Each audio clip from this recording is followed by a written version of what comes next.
Today I'm going to show you how to mix fixer.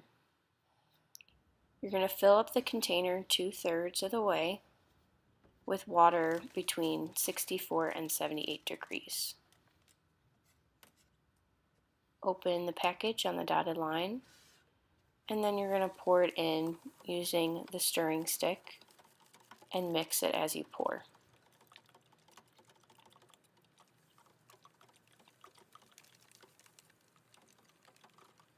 Make sure you empty the package completely.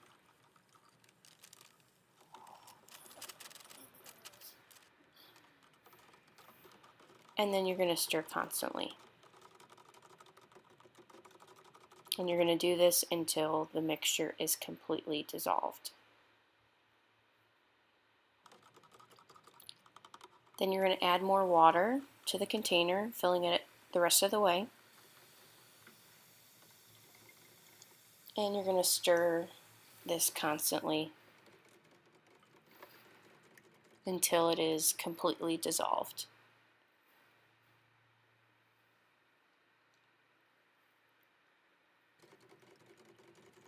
When it's finished, you're going to bring down the fixer container, put it in the sink just in case you spill, and then you're going to carefully pour it in, make sure the lid's on, and you can set it back on the counter.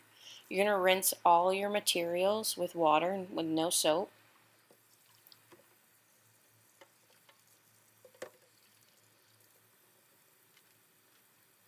Even the end of the thermometer. And then you're going to take a damp paper towel and wipe the counter.